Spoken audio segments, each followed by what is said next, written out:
अस्सलाम वालेकुम to all. I am G Q mathematician. आज का जो हमारा टॉपिक है वो है पास्कल्स ट्रायंगल। वीडियो पे जाने से पहले सबसे रिक्वेस्ट है कि मेरे चैनल जी क्यू मैथमेटिशियन को सब्सक्राइब करें और बेल आइकन को प्रेस करके ऑल को सिलेक्ट कर लें ताकि मेरी हर नई आने वाली वीडियो की जानकारी आपको बर वक्त मिलती रहे। पास्कल्स ट्रायंगल को समझने के लिए हमें कुछ बेसिक डेफिनेशंस की नीड होगी जिनको हम यहाँ पे डिस्कस करेंगे। पहले हम डिस्कस करेंगे algebraic expression. Algebraic expression is the combination of variables and constants connected by, यहाँ पे connected by signs of fundamental operations, addition, subtraction, multiplication and division. तो अलजेब्राइक एक्सप्रेशन हमारा वेरिएबल्स एंड कांस्टेंट्स का combination होता है जो हमारे कनेक्ट किए होते हैं फंडामेंटल ऑपरेशंस से, एडिशन, सब्ट्रैक्शन, मल्टीप्लिकेशन और डिवीजन की मदद से। सो वेरिएबल और कांस्टेंट्स का कॉम्बिनेशन तो होता है। तो वेरिएबल क्या होता है? वेरिएबल चेंजेबल क्वांटिटी होती है। Variable is a changeable quantity which is represented by symbols or letters। Variable changeable quantity होती है जिसको हम सिंबल्स से या लेटर्स से हम रिप्रेजेंट करते हैं, डिनोट करते हैं। उसके बाद कांस्टेंट। कांस्टेंट क्या होता है? Constant is a quantity whose value always remains same और डज नॉट चेंज। कांस्टेंट एक ऐसी क्वांटिटी होती है जिसका वैल्यू हमेशा सेम रहता है या वो चेंज नहीं होता। उसके बाद कोएफिशिएंट। कोएफिशिएंट क्या होता है? Coefficient is a number, coefficient is a number multiplied by a variable और वेरिएबल्स। कोएफिशिएंट क्या होता है? जो वेरिएबल की लेफ्ट साइड पे राइट किया होता है और वो उस वेरिएबल के साथ मल्टीप्लाइड होता है। पॉलिनोमियल, कोएफिशिएंट के बाद पॉलिनोमियल, ये हम डिस्कस करते जा रहे हैं। थोड़ा फास्ट आप इनको गेन करते जाएं ताकि हम आज पास्कल्स ट्रायंगल को इस वीडियो में कवर कर लें। So polynomial is an expression in which power or exponent of variable is a whole number। whole number का जो सेट होता है वो आपको पता है 0 से शुरू होता है और इसमें सारे जो नंबर्स होते हैं वो होल नंबर्स होते हैं, ना कि फ्रैक्शन होते हैं और ना कि नेगेटिव नंबर्स होते हैं। और monomial consist of one term, binomial consist of two terms and trinomial consist of 3 terms. तो होप के आपको ये सारे बेसिक्स जो हैं समझ आ गए होंगे। तो इसके बाद हम चलेंगे अपने पास्कल्स ट्रायंगल के तरफ। ये है हमारा पास्कल ट्रायंगल। पास्कल ट्रायंगल क्या है? पास्कल ट्रायंगल हमें किसी भी बायनोमियल जबकि हमने अभी अभी पढ़ा है, बायनोमियल एक ऐसा एक्सप्रेशन है जिसमें 2 टर्म्स हों। और पास्कल ट्रायंगल हमें बायनोमियल एक्सप्रेशन के nth पावर के लिए उसके कोएफिशिएंट्स बताता है हमें। पास्कल ट्रायंगल में क्या हो रहा है कि जब हमारा a प्लस बी के होल पावर 1 होगा तो a का कोएफिशिएंट 1 होगा और b का कोएफिशिएंट 1 होगा।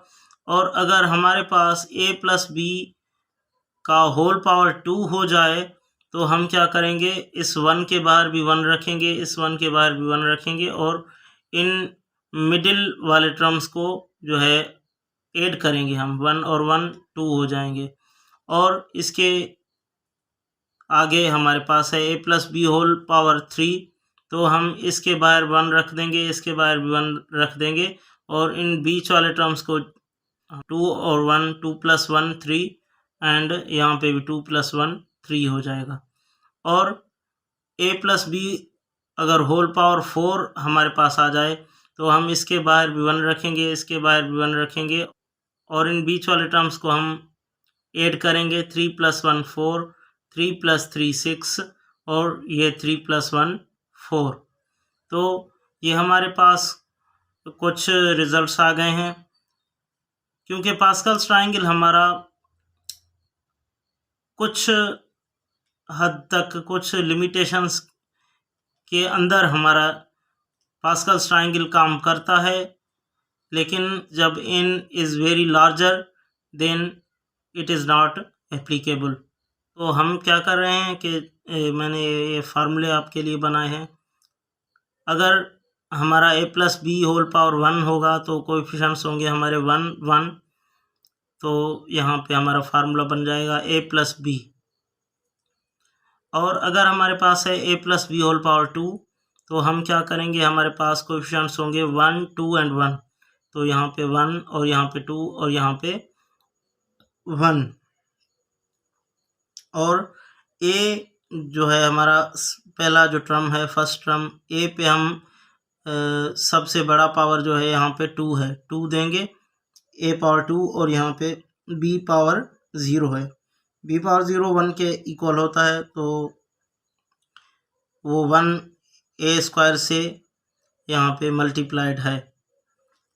और यहाँ पे दूसरे टर्म में जाएंगे तो a को 1 पावर से डिक्रीज़ करेंगे और b को 1 पावर इंक्रीज़ करेंगे, तो यहाँ पे a स्क्वायर से ये a बन जाएगा और यहाँ पे b कुछ भी नहीं, तो यहाँ पे b पावर 1 से b बन जाएगा।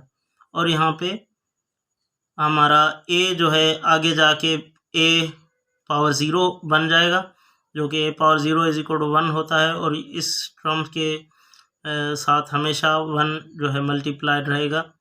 और b हमारा 1 से इंक्रीज़ हो गया, तो 1 + 1 = 2, सो b स्क्वायर बन गया। अगर हमारा a + b होल क्यूब है, हमारे पास जो कोएफिशिएंट्स थे 1 3 3 1 1 3 3 1, तो हमारा a पावर a क्यूब यानी a का पावर 3 हो गया सबसे बड़ा पावर, और b का सबसे छोटा जो है 0 हो गया। b पावर 0 = 1 होता है, तो वो इसके साथ हमेशा मल्टीप्लाइड रहेगा। तो इसके बाद a पावर क्यूब था, सो यहाँ पे हमने a को 1 पावर से डिक्रीज़ किया, 3 से 2 हो गया, और यहाँ पे b यहाँ पे कुछ भी नहीं था, तो यहाँ पे b आ गया, शुरू हो गया। और नेक्स्ट टर्म में हमारा जो है a यहाँ पे 2 था, तो यहाँ पे 1 हो गया, और यहाँ पे b 1 था, तो यहाँ पे b पावर 2 हो गया। और नेक्स्ट टर्म में यहाँ पे a हमारा बिल्कुल ख़त्म हो गया, और b का पावर 2 से यहाँ पे बढ़कर 3 हो गया। और इसी हवाले से a + b पावर अगर 4 है, तो हमने पहले हमारे पास कोएफिशिएंट्स हैं 1 4 6 4 1, तो यहाँ पे 1 4 6 4 एंड 1, तो a का फर्स्ट जो टर्म है उसका सबसे बड़ा पावर 4 है, और b का सबसे यहाँ पे छोटा पावर 0 है। b पावर 0 = 1 होता है, तो ये b पावर 0 इसके साथ हमेशा 1 इसके साथ हमेशा मल्टीप्लाइड रहेगा। ये a पावर 4 है, एंड प्लस अब हम यहाँ पे a को डिक्रीज़ करेंगे और b को इंक्रीज़ करते जाएंगे। a को हमने डिक्रीज़ किया, 4 से a पावर 3 हो गया, और b यहाँ पे कुछ नहीं था, तो यहाँ पे b आ गया।